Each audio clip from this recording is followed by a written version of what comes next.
자, 우선 우리 토지 건물은 앞으로 부동산 이렇게 표현합니다.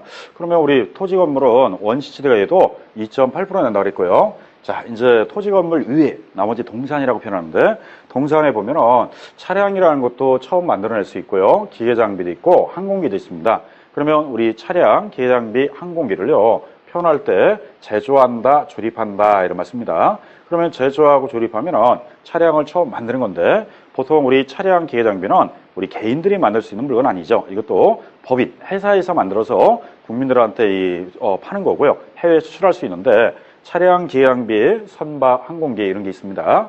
우리 차량은요 앞으로 조립한다 이런 말 쓰고요. 항공기도 조립이 되고요. 기계 장비는 제조한다 또는 뭐 제작한다 이런 말 씁니다.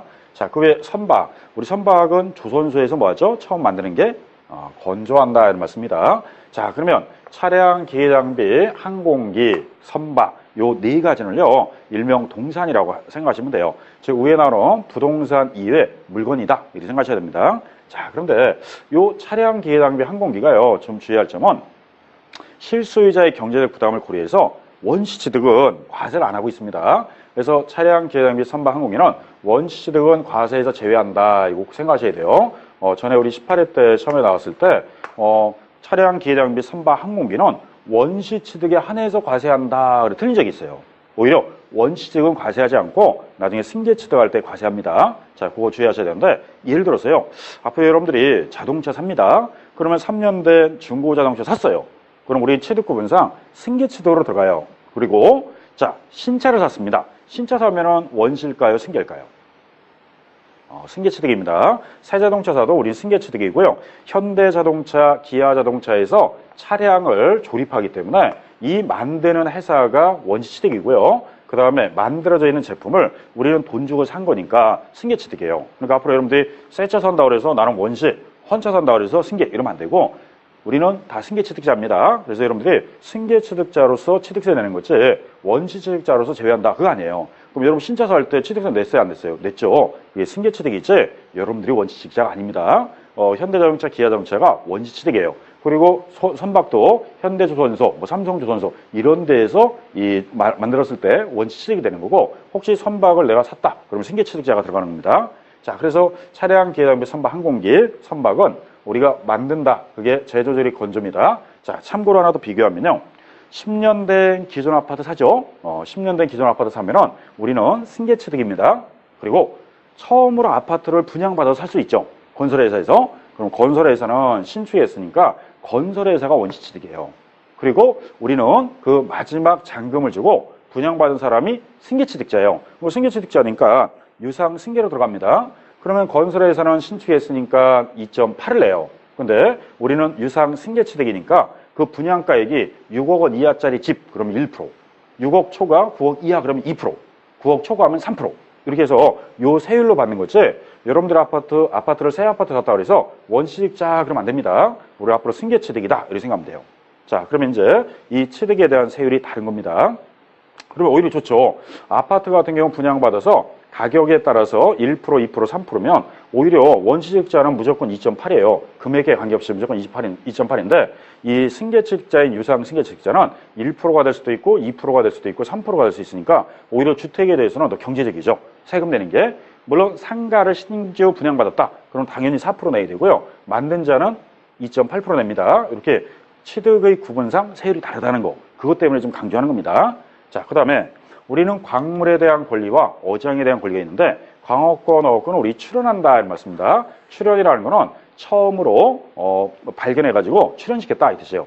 근데 광업권, 어업권도요, 광물 개발하는 거, 어장 개발하는 거 쉬운 거 아닙니다. 초기 비용이 많이 들어가니까 우리 취득세에서는 원시취득에 대해서는 면제주자. 그래서 원시취득은 과세한다, 면제한다, 면제한다 이런 말씀입니다.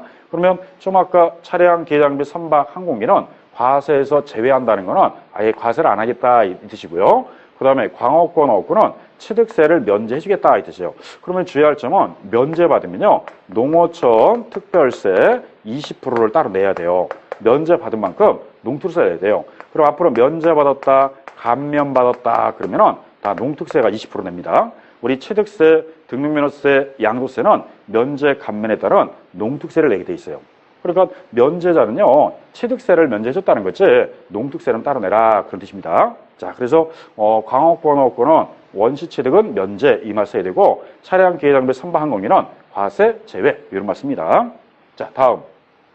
여러분들 민법 배우실 때 점유자가 타인 부동산을 오랫동안 점유하다가 시효가 지나면요, 그 부동산을 취득할 수 있어요. 그걸 우리는 민법상 취득 시효다 이렇게 표현합니다. 자, 그럼 민법상 취득 시효는 우리 원시 취득에 들어가기 때문에 이 민법상 취득권을 인정받았어요. 그러면 시효 취득자도 원시 취득이니까 몇 프로 내야 되냐? 2.8% 내야 됩니다. 그래서 민법상 취득시효도 2.8이다. 이렇게 나와 있어요. 자, 이런 표현을 우리는 다 원시취득이다. 이렇게 표현하고 있습니다. 자, 다음에 이제 승계취득으로 와봤어요. 자, 승계취득에는 유상취득이 있고 무상이 있는데, 유상취득에는 이런 표현들이 유상입니다. 가장 일반화되는 게 우리 사고 파는 거죠. 매매했다. 타인하고 부동산을 바꿨다. 교환했다. 그 다음에 내가 갖고 있는 부동산을 회사에다 투자하고 주식이나 지분을 받는 거를 우리는 현물 출자한다. 이렇게 표현하고요. 법원에서 나중에 경매받는다. 자산관리공사에서 공매 처분해서 받았다. 또는 물건으로 대신 채무를 변제했다. 이런 것들이 다 대가성이 있기 때문에 우리는 일명 유상취득이라고 표현합니다. 그럼 유상취득하면은 매매, 교환, 현물출자, 공매, 경매, 대물변제 다 몇 프로 내야 되냐? 4% 내야 됩니다. 자, 물론 주택에 한해서는 1%, 2%, 3%짜리가 있고요. 자, 무상취득. 무상에는 상속이 있는데 아까 상속은 2.8이라고 그랬습니다.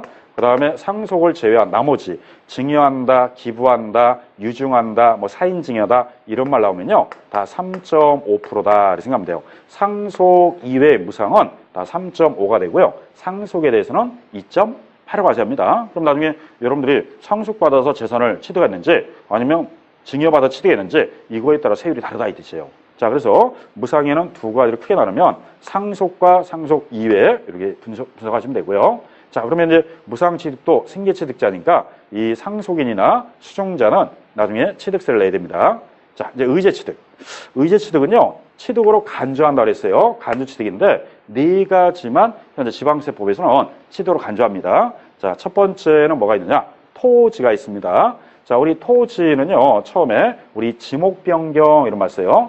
그러면 토지는 지목을 변경하면은 무조건 취득은 안 해요. 전제 조건이 하나 있는데, 그러면 토지 지목이 28가지가 있는데, 이게 다른 지목으로 바뀌었다. 이랬을 때, 가액이 뭐가 되느냐? 증가할 때만 취득이에요. 근데 오히려 토지 지목이 변경했더니 가액이 감소했다. 그럼 취득이 아닙니다. 어느 때만 취득이냐? 가액이 증가할 때만 취득이다. 자, 그 다음에 건축물. 건축물은 아까 신축과 재축은 우리 건축 중에서 원시취득이고, 신축과 재축을 제외한 뭐 증축한다, 개축한다, 이전이다 그러면은 다 이 의제 취득으로 들어오기 때문에 5가지 용어, 건축 중에 5가지 중에 신축과 재축을 제외한 나머지는 다 취득으로 간주하는 의제 취득입니다. 그리고 건물을 고치는 걸 우리 개수한다는 건데, 개수는 대수선 플러스 건물에다가 시설물을 설치한다 이렇게 표현합니다. 그러면 대수선하고 시설물을 설치하면 이것도 건물의 효용 가치를 높여주기 때문에 결국은 건축물을 고치고 시설물을 설치하면 당연히 가치가 올라가요. 그러면은 건축물은 단서 조항이 가치 증가 이런 말 없어요. 그러면 건축한다, 개수한다 그러면 당연히 건물 가격이 올라가니까 건물은 당연히 의제 취득이 되는 거고요. 토지는 지목병에 했다고 당연히 취득이 아니라 가액이 뭐 했을 때만, 증가했을 때만 취득이다. 이게 차이점입니다. 그 다음에 차량, 기회장비, 선박 요 3가지는요 종류 변경 이렇게 표현해요. 종류 변경이라고 하면은 우리 토지는 지목 변경하지만 차량은 내용물을 바꾼다 그래서 종류를 변경한다 이런 말씀입니다. 그러면 토지는 지목 변경했을 때 가액이 증가해야지 취득이라고 그랬죠. 이 차량, 기회장비, 선박도요 무조건 종류 변경했다고 가격 올라가는 건 아니에요. 그럼 어느 때만 취득이냐? 가액이 이것도 증가할 때만 취득으로 본다. 그럼 오히려 가격이 감소했다. 그러면은 종류 변경 후 가격의 가치가 떨어지면 그때는 취득세를 부과하지 않습니다. 어느 때만 취득으로 간주하느냐? 가액이 증가했을 때만 취득으로 본다. 이렇게 나와 있습니다. 자, 그 다음에 주주는 주주인데요. 과점 주주가 있어요. 이 과점 주주는요, 주주 1인 플러스 특수관계자 다 더해서 본인, 배우자, 자녀 또는 형제 이렇게 다 더해가지고요. 그들이 갖고 있는 주식이 50% 초과하면요. 이때는 과점 주주라고 그래요. 여기서는 주주 1인을 말하는 게 아니라 주주 1인과 특수관계자를 다 더해서 그들이 갖고 있는 지분 비율이 50% 초과했다. 그러면 무슨 주주를 아느냐? 가점 주주라고 합니다. 자, 가점 주주는 주식을 취득했지만 이 가점 주주가 특정 법인을